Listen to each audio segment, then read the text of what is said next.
안녕하세요, 헬레나입니다. 오늘 함께 얘기를 나눌 책은 아침에는 죽음을 생각하는 것이 좋다입니다. 김영민 교수님이 쓰고 어크로스에서 편했습니다. 죽지 않고 아침을 맞았는데 웬 죽음 이야기를 하는 책이냐고 물어보실지도 모르겠습니다. 죽음이라는 단어를 떠올리면 괜히 섬뜩해지고 아주 먼 훗날에 일어날 일처럼 막연하게 느껴지죠. 생각해보면 우리가 사는 삶은 김밥에 들러붙은 김과 밥처럼 죽음과는 뗄래야 뗄 수 없는 관계입니다. 죽지 않고 살아있으니 이런 책을 만날 수도 있는 거고요. 이 책은 김영민 교수님의 첫 저서인데요. 이 책에 대해 잘 모르시더라도 추석이란 무엇인가 라는 칼럼은 아실 거예요. 워낙 유명했었죠. 신선하고 재치 있는 글솜씨로 많은 사람들의 가려운 곳을 긁어주는 글이었죠. 저도 처음에 교수님의 칼럼을 읽고 너무 재밌어서 지나간 칼럼들도 찾아서 읽어봤어요. 이 책은 칼럼과 그동안 써왔던 글들을 모아 엮었습니다. 책의 제목을 보면요. 오후나 밤도 아닌 아침부터 죽음을 생각해야 되는 이유가 뭘까요? 쉽게 생각하자면 하루 24시간을 하나의 트랙이라고 봤을 때 아침은 그 트랙을 돌기 위한 출발선입니다. 모든 사람은 잠을 자야 하고 아침이면 새로운 삶을 부여받고 다시 뛰게 되죠. 그렇게 매일매일이 새롭게 시작되는 겁니다. 만약 밤사이에 죽었다면 그 다음날은 허락되지 않게 되죠. 그걸 다행으로 여기는 사람과 그렇지 않은 사람의 하루는 다르게 시작될 것입니다. 마찬가지로 평소에 죽음에 대해 생각하고 하루를 시작하는 것과 죽음에 대해 전혀 고민하지 않고 살아가는 것은 큰 차이를 가지고 있겠죠. 우리가 아침에 일어나서 밤에 잠들 때까지 하루를 한번 생각해 볼까요? 치열하게 하루를 살아가고 종일 세상과 부딪히며 살아갑니다.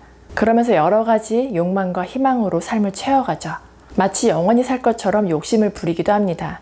삶은 유한하고 나그네처럼 잠시 머물다 떠나는 곳인데 대부분의 사람들은 부질없는 생을 붙잡고 아등바등 살아가죠. 로마의 시인이자 철학자였던 루크레티우스는 이런 말을 남겼습니다. 우리는 없는 것을 바라고 있는 것은 무시한다. 삶은 그런 식으로 소진되며 죽음은 예기치 못하게 다가온다. 저는 이 문장 앞에서 할 말을 잃고 생각이 잠겼어요. 저뿐만 아니라 많은 분들이 공감하실 만한 내용이죠. 없는 것을 바라는 건 인간이라면 당연히 갖는 마음이긴 한데요. 있는 것을 무시하는 건 좀 아니지 않나 하는 생각이 들었습니다. 그런데 우리는 우리 곁에 있는 것을 무시한 채 살아갑니다. 그리고 삶을 소진하다가 죽음에 이르러서야 후회하죠. 아침에 죽음을 생각하다 보면 덧없는 욕망으로부터 멀어질 수 있고 좀 더 자유로운 삶을 살 수 있습니다. 한번 이렇게 생각해 볼까요? 오늘만 살고 당장 내일 죽을 거라면 어떻게 사시겠어요? 설마 하루뿐이니까 막 살진 않으시겠죠? 아마 여러분을 괴롭히던 정념에서 벗어나 인간으로서의 존엄을 지키면서 이전보다 괜찮게 행동하고 말하다가 죽음을 맞이하지 않을까요? 이런 식으로 삶이 곧 죽음이라고 생각하면 남은 생을 덤으로 여기며 여유 있게 살 수 있을 겁니다. 이미 죽었기 때문에 버티고 살아갈 수 있는 거예요. 언제 죽을지 모르지만 살아있는 동안만큼은 행복하고 싶으시죠. 그래서 사람들은 행복하기 위한 계획을 세웁니다. 그런데 아쉽게도 행복이 주는 쾌감은 그리 오래 지속되지 않습니다. 김영민 교수님은 행복이란 온천물에 들어간 후 10초 같은 것이라고 말하는데요. 정말 맞는 말 같아요. 아무리 좋은 일이 생겨도 행복감이 계속해서 지속되는 건 쉽지 않습니다. 그렇게 오래 지속되지 못하는 것을 바라다 보면 오히려 쉽게 불행할 수 있으니 차라리 소소한 근심을 누리며 살라고 조언합니다. 작은 근심을 누린다는 건 그것을 압도할 만한 큰 근심이 없다는 뜻이고 내가 그다지 불행한 상태는 아니라는 지표가 될 수 있으니까요. 김영민 교수님이 학생들에게 어떤 기준으로 학창생활을 평가할 것인지 질문했습니다. 높은 연봉과 안정된 직장이 유일한 기준이 될 수는 없습니다. 타인과 사는 일의 고통과 영광을 얼마나 잘 겪을 마음의 준비, 그러니까 정치적 덕성을 습득했느냐, 이것이 더 중요하다고 강조합니다. 그렇다면 죽음 앞에서 스스로의 삶을 평가할 때 반영해야 될 평가 기준은 무엇일까요? 얼마나 많은 돈을 벌었는지, 지위와 명성을 얼만큼 누렸는지가 중요할까요? 그보다는 누가 좋은 인생 이야기를 가지고 있느냐는 겁니다.